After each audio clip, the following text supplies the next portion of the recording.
The first thing that caught my eye was how my wife walked into the conference room with a man, and the door quietly closed behind them.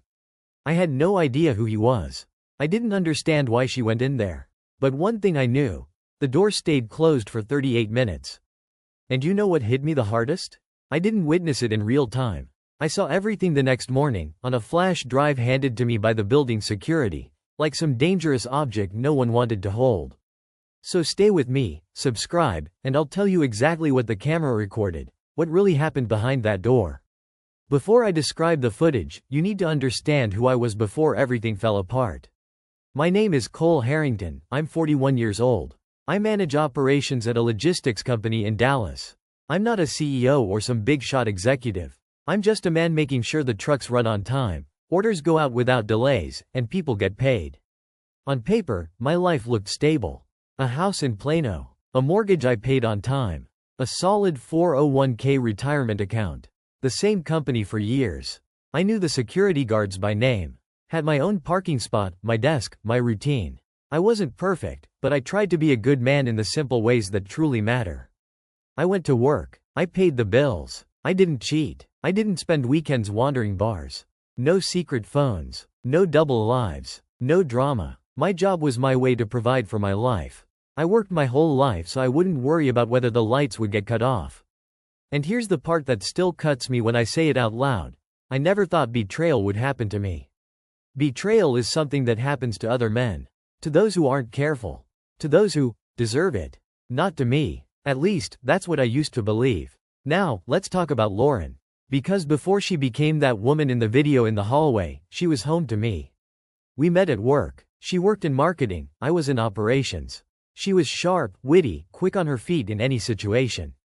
A woman who could confidently present to the executive board, then joke with warehouse staff as if she'd known them her whole life. Life felt easier with her.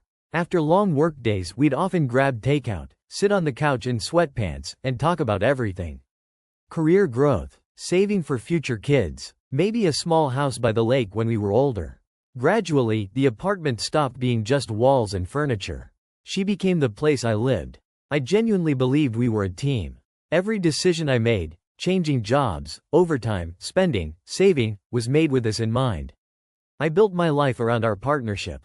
What people see when they say, "she cheated," is just the act. They don't see the years lived in a sense of safety. And that night at the company party, I still felt safe. At work, they even called us a special pair. The office power couple. Almost every morning, we'd leave Plano together. Coffee in cup holders. Radio playing softly. Half asleep, but together. Swiping our badges through the turnstile seconds apart. Joking about meetings, we'd part ways. Her, to marketing. Me, to operations. We often met for lunch at the same cafeteria, at the same table. You really know how to balance this, don't you? I heard that dozens of times. Colleagues laughed. My wife would never want to work where I work. But not Lauren. She loved being in the center of things. She knew who would get promoted before anyone else found out. She knew about projects months in advance. I was proud of us. I didn't just have a wife, I had a partner on the front lines. Someone who understood my boss's mood before I walked in the room. Someone who understood stress, deadlines, and office politics. I believed our marriage was solid, strong, safe. Now it's terrifying to realize how wrong I was. In every story like this, there's another man. In mine, his name was Daniel Rourke. Regional director. Mid-40s. Stylish suit, neat hair, charming smile. The kind of man who shakes hands with everyone he meets and remembers your child's name, even if you mentioned them only once. To me, he was just my boss's boss. To the company, someone making decisions about budgets, promotions, restructuring. To Lauren, at first, he was an amazing leader. She said, "Daniel really believes in me. He says he sees my potential."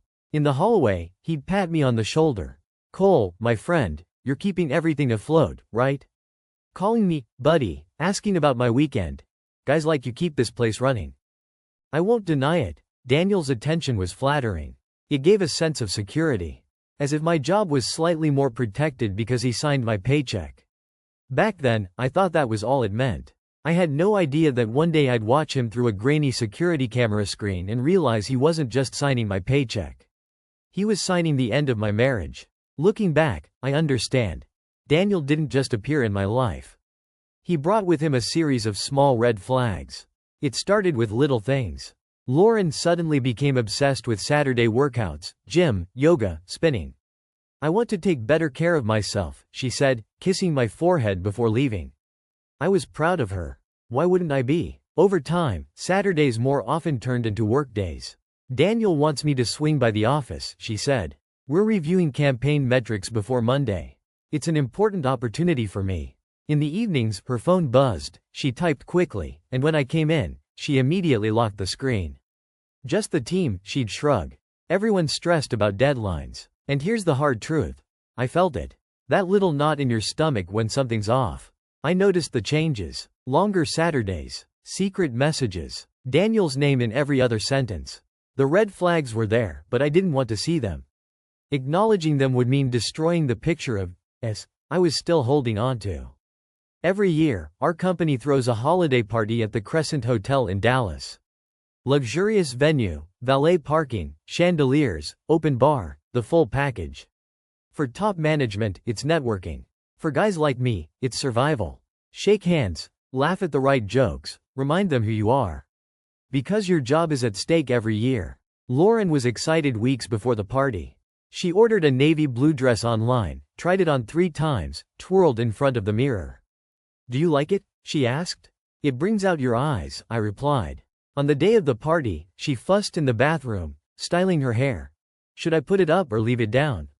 Be honest. I stood in the doorway and watched. This was my wife. We would walk into the ballroom together. Drive to Dallas together. Dressed up for the occasion, soft music playing, city lights ahead. It almost felt like we were on a date again. No bills, no stress. Just us. I looked at her and thought, this is going to be a good night for us. I had no idea that this night was about to burn our entire life to ashes. The first few hours of the party looked like a perfect postcard from my life. Lauren entered the ballroom in her navy blue dress, and all eyes turned to her instantly. Her hair was neatly styled, a few strands framing her face, earrings catching the light from the chandeliers. Her laugh, light and natural, spread through the room, drawing people toward it like a magnet. I stayed on the opposite side of the room, talking with colleagues from operations, but it all felt distant, as if it weren't really happening to me. I told the guys I'd be back in a minute, and stepped out of the room to find Lauren. Even then, I had no idea that this moment would become the last normal one in my marriage. The moment I left the room, the music felt muffled, as if the world had quieted, softening the sounds so I could feel my loneliness. I started checking the obvious places, the women's restroom by the elevators. I stood outside, watching women go in and out. No navy blue dress. No Lauren. I checked the small inner courtyard where people went for a smoke. A couple of guys from finance, a woman on the phone, a cloud of cold December air. But she wasn't there. I went down to the lobby, approached the front desk. "Have you seen a woman in a navy blue dress? Dark hair? Hair up? About this tall?" They just shrugged. "Sorry, sir, it's very crowded tonight. That's how it goes on nights like this. You think everyone sees everything that's happening, but in reality, no one notices a thing." I took the elevator back up, walked the hallways, as if searching for my own shadow. 10 minutes. 20. 30. With every passing minute, the pressure in my chest grew stronger. 38 minutes, my wife was somewhere unknown. And part of me already understood the truth. I was losing not just her physically. I was losing something far more important. I was about to head back to the ballroom to check everything again, when I saw her. Lauren appeared from a side hallway. I hadn't even thought to check there. Not the main passage, not the restrooms, somewhere off to the side, like a service wing or a corridor to conference rooms. She was walking quickly, like she was in a hurry, her neat-at-home hairstyle falling apart, strands hanging over her face. Her makeup was slightly smudged, enough to look off for this time of night. But the scariest thing wasn't what I saw, it was what I felt. A sharp, woody male cologne had seeped into her dress. Not mine, not even close to mine. The scent lingered around her as if it had stuck. She noticed me, froze for a moment, then forced a smile. "I had too much champagne," she said quickly. I was in the restroom, trying not to get sick. In the restroom? Yes. The same hallway I had just walked through. My heart was pounding, but I spoke calmly. "Are you okay? Let's go home." I didn't start a conversation. Not there, not then. But inside, something had definitively gone cold.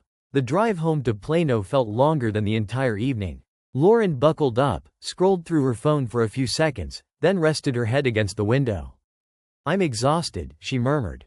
"I'll just close my eyes." Within a minute, she was asleep. Or pretending. Hard to tell. The highway was almost empty, the lights of Dallas reflected in the rearview mirror. Ahead, a dark Texas road, the soft hum of tires on concrete. The car felt heavy and quiet. Too quiet. And that cologne was still there between us.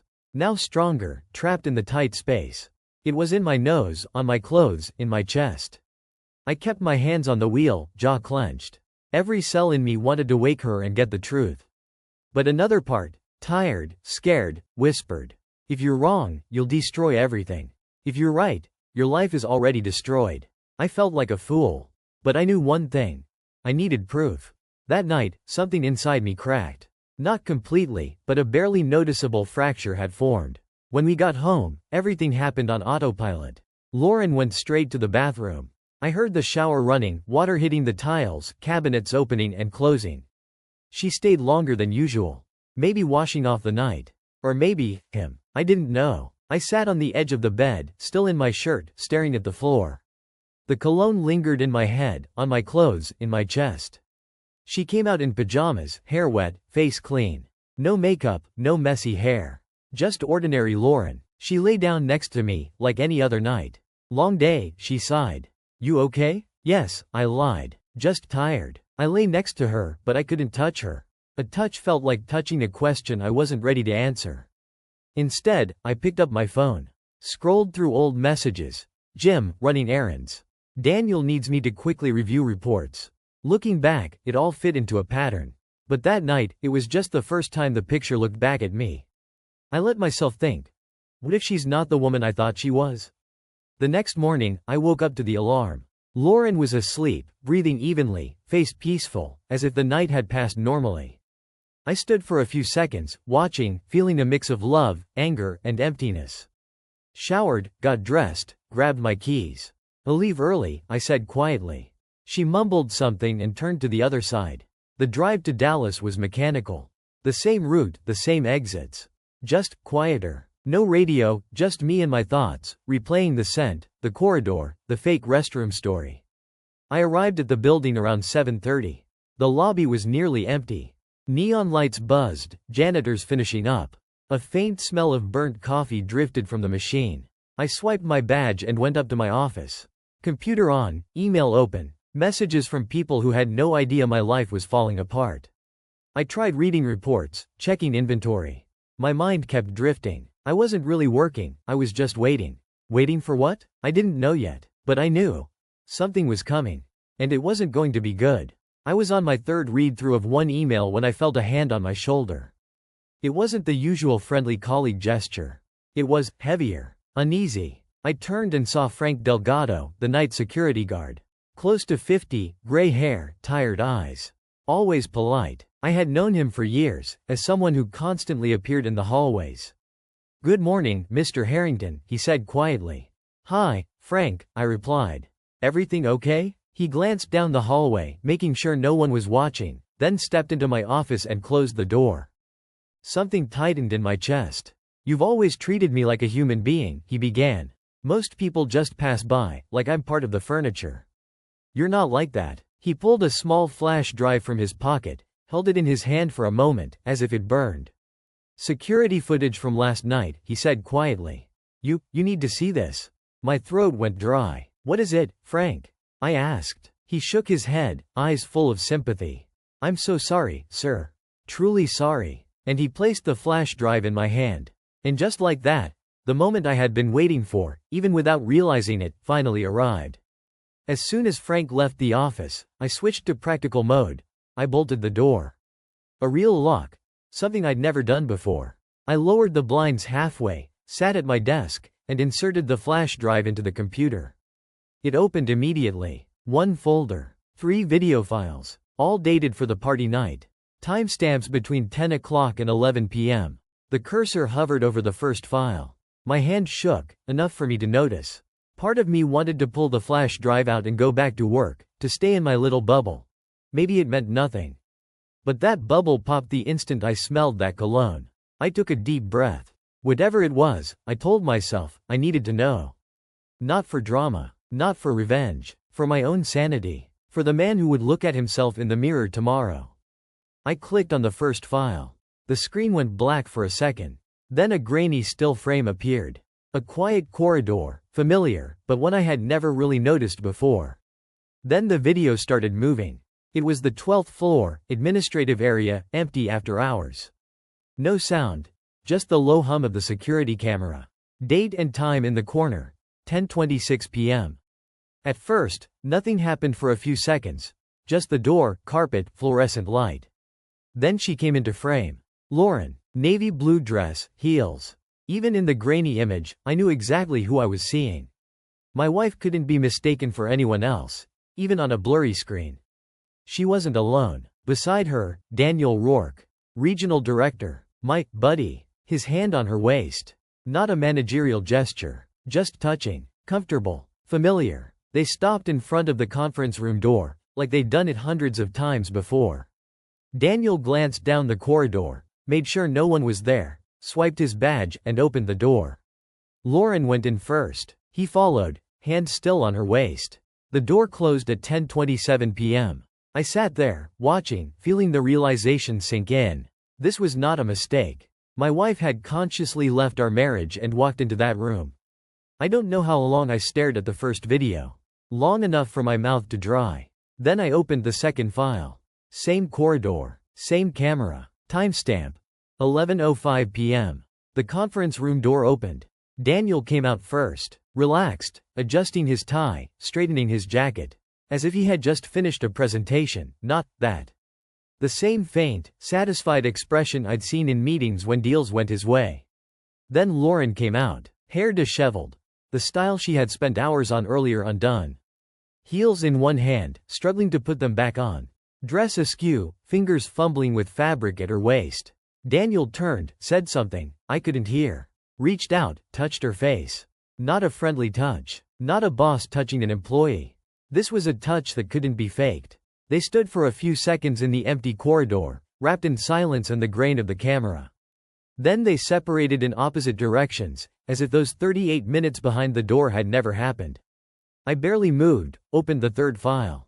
Another angle. First floor. Entrance area. Timestamp. A bit later that same night. Daniel exits through the main doors. Coat over his arm, phone in the other hand. Stops at the security desk, gives a smile familiar to everyone. Nothing to show he'd just spent time with a married woman in a conference room. Another camera. Side exit, lower level. Lauren comes out alone, head down, bag over her shoulder, walking to the parking lot. No goodbye gestures, no awkward words, just a clean, practiced exit. I leaned back in the chair, eyes glued to the screen even after the video ended.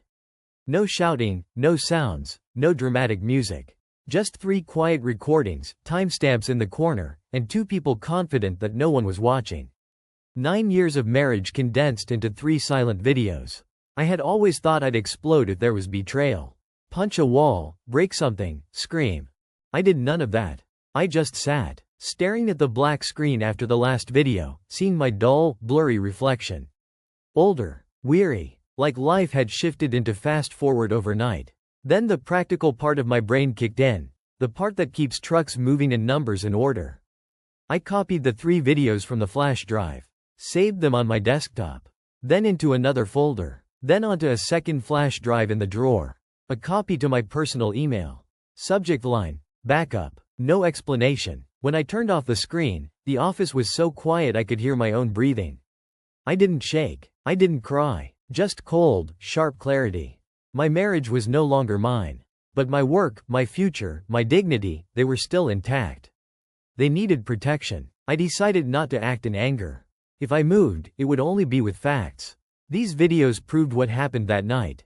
And my gut whispered, this isn't the first time. I picked up the phone and called the only person I trusted at that moment. Frank, it's Cole. He answered on the first ring. I thought you'd call. I asked about the access logs, who swiped badges on weekends, who went in and out. He sighed, a sigh that said more than words. I've already checked. I think you need to know. Since July, almost every Saturday, two names appeared in the system, a few minutes apart. Lauren Mercer and Daniel Rourke. Reason at reception. Pick up marketing documents, review reports. On paper, innocent. In my head, the Saturdays played like a brutal montage. Gym, goodbye kiss, have a good workout, running late, coffee with the team. It wasn't one night. It was a 5-month routine. I just sat. Office door closed. Computer screen dark. Dallas horizon outside the window. Like nothing had happened. The city looked the same. I did not. Leaning back in the chair, I stared at my own reflection in the glass. And one question kept spinning over and over. How many Saturdays had I believed she was at the gym? I pictured it clearly. Lauren in leggings and a hoodie, tying her sneakers, kissing me on the cheek. I'll be back in a couple of hours, okay? I'm proud of you, go train hard. But she wasn't going to the gym. She was going to him. And that hurt the most. Not just the physical act, not just the betrayal, but the lie itself. She had used my trust as a weapon. I gave it to her freely, and she gave me fabricated stories in return. I sat, watching traffic move through the city, feeling something harden inside me. Finally, I said out loud so I could hear myself. Tonight, I will no longer pretend I don't know. There comes a moment when confusion retreats, and you're ready to draw a line. That day, I left work earlier than usual. Explained nothing to anyone. The drive home was strangely calm. Decision drowns out the noise in your head. The house greeted me as always, shoes by the door, her mug in the kitchen.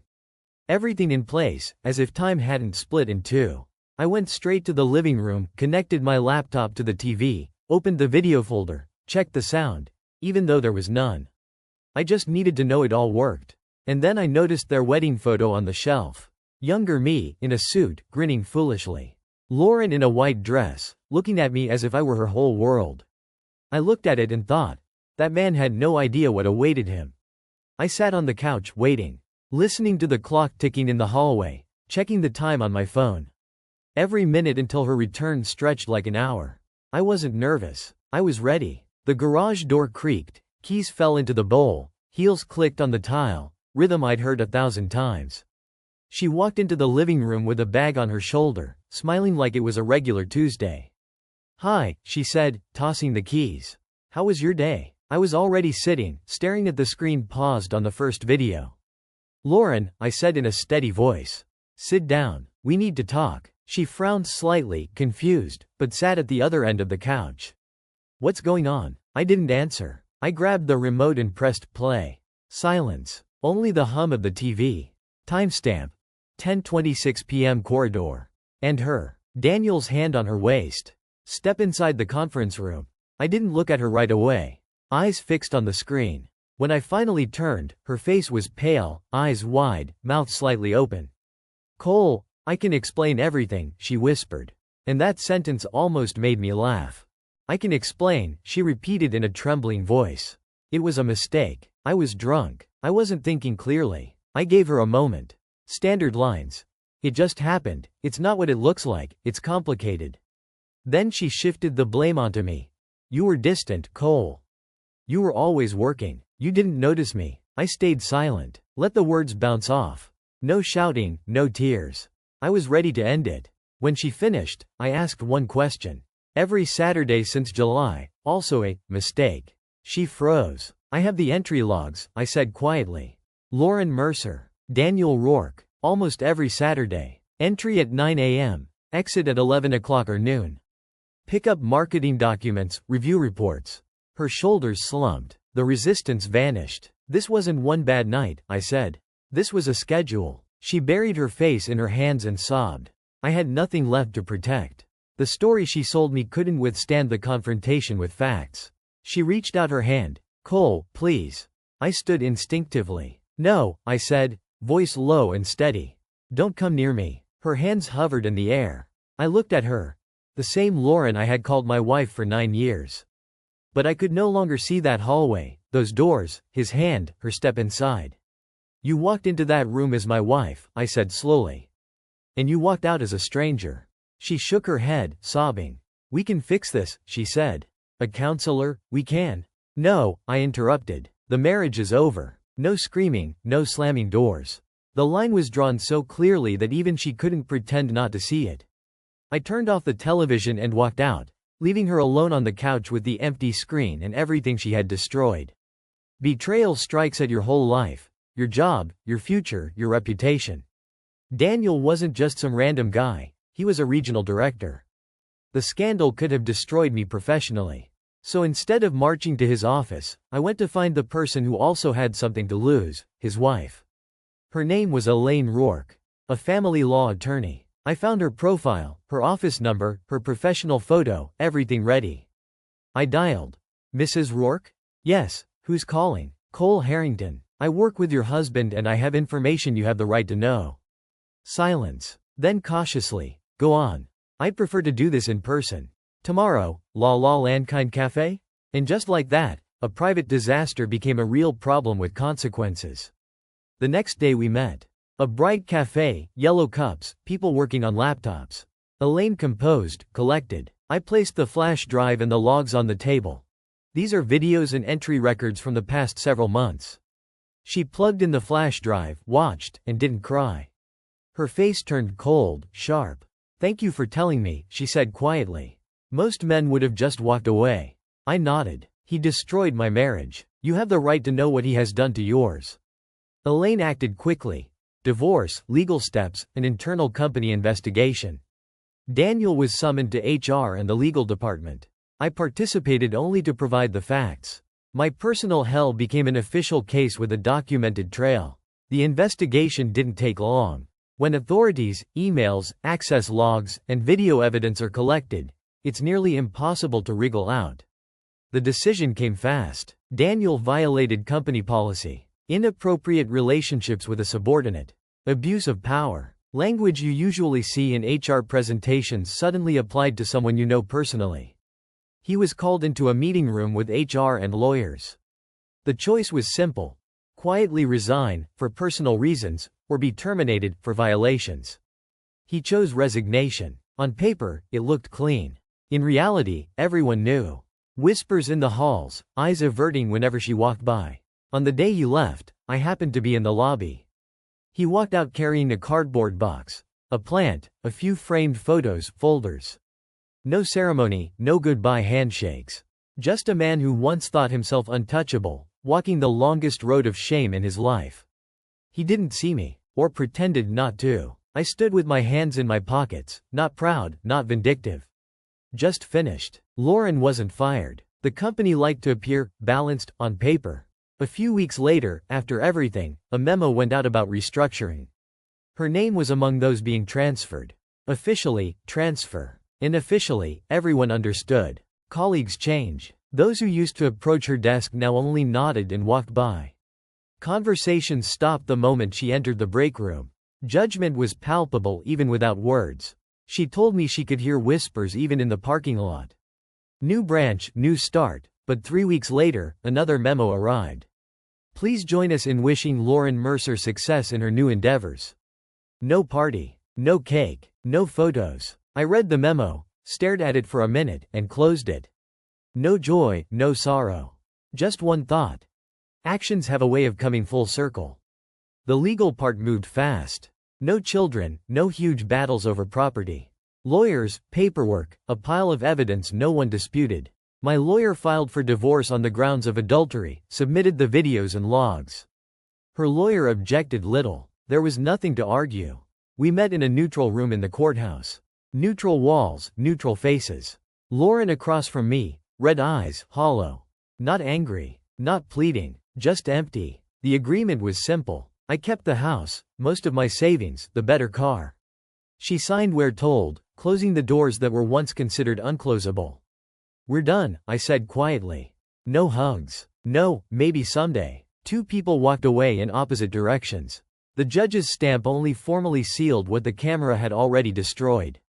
7 months, a strange span of time. Long enough for the pain to dull, short enough to occasionally still smell the smoke. I sold the house. Too many ghosts in the walls.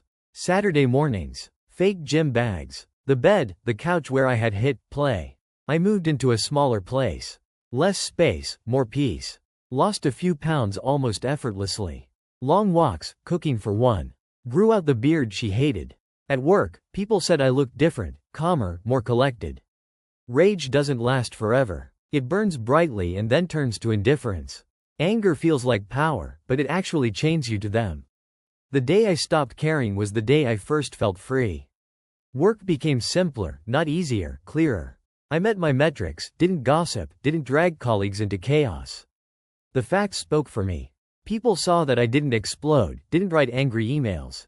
And it mattered far more than I realized at the time. A few months later, my boss offered a new position, Senior Operations Manager. Corner office with a real view.